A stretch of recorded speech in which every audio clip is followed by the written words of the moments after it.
एक समय की बात है, उत्तराखंड के एक छोटे से गांव का नाम था भैरवपुर। यह गांव चारों तरफ से पहाड़ों से घिरा हुआ था और वहां की सुंदरता किसी को भी आकर्षित कर लेती थी।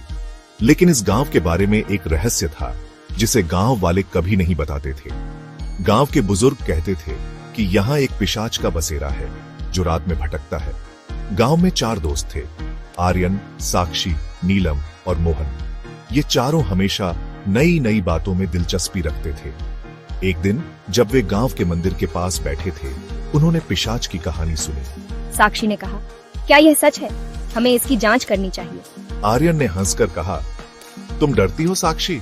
चलो हम रात में इसे देखने जाते हैं। चांद की रोशनी में चारों ने तय किया कि वे जंगल की तरफ जाएंगे, जहां पिशाच का जिक्र सबसे अधिक होता था।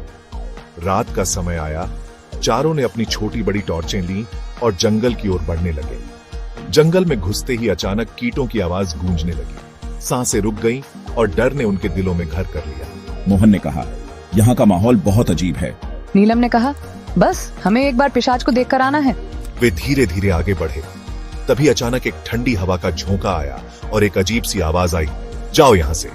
चारों ने इधर उधर देखा, लेकिन उन्हें कोई दिखाई नहीं दिया। साक्षी ने कहा, क्या तुमने सुना? मैंने कुछ सुना।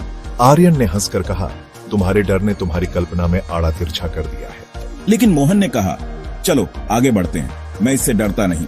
जब वे आगे बढ़े तो उन्होंने एक पुराना खंडहर जैसा घर देखा। यह घर बहुत ही डरावना लग रहा था।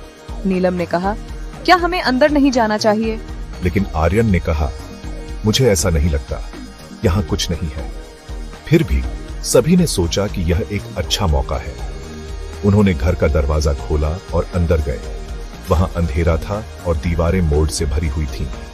तभी उन्हें एक तस्वीर दिखी जिसमें एक व्यक्ति को दिखाया गया था जो बहुत ही डरावना लग रहा था। उसकी आंखें चमक रही थीं। नीलम ने कहा, क्या यह वही पिशाच है?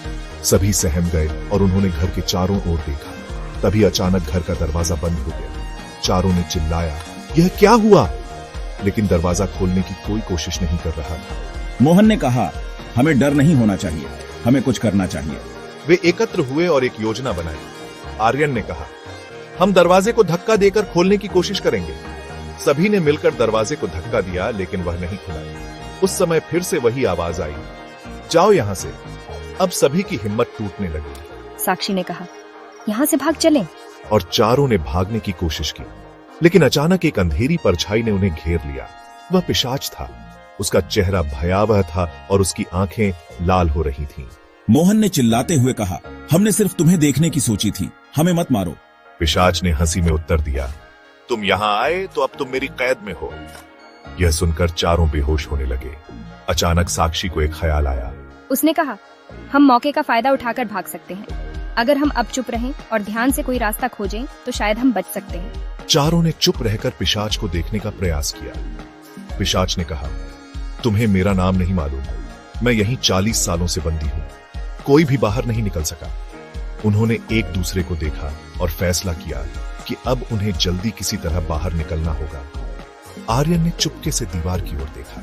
वहां एक पुरानी खिड़की थी। उन्होंने कहा, चलो वहां से भागने की कोशिश करें। चारों ने चुपचाप खिड़की की ओर बढ़ना शुरू किया। पिशाच ने उन पर ध्यान नहीं दिया। जब वे खिड़की के पास पहुंचे तो नीलम ने कहा, यहाँ से बाहर निकलने में बहुत समय लगेगा। लेकिन आर्यन ने कहा, कोशिश करने में कोई हर्ज नहीं। उन्होंने खिड़की से बाहर निकलने का प्रयास किया, लेकिन तभी पिशाच ने चिल्लाते हुए कहा, तुम नहीं जा सकते। चारों ने पूरी ताकत लगाई और खिड़की से कूद गए। जब वे बाहर निकले तो उन्होंने देखा कि रात का अंधेरा धीरे धीरे छंट रहा था। वे थक चुके थे, लेकिन राहत महसूस कर रहे थे। अब वे पिशाच के चंगुल से बच गए थे। भैरवपुर लौटने के बाद उन्होंने यह कहानी गांव वालों को सुनाई। सभी ने उनकी हिम्मत की तारीफ की, पर किसी ने उनकी बात पर यकीन नहीं किया। लेकिन साक्षी, आर्यन, नीलम और मोहन ने एक नया सबक सीखा कि डर से भागना नहीं चाहिए, बल्कि अपनी हिम्मत और साहस के साथ कठिनाइयों का सामना करना चाहिए।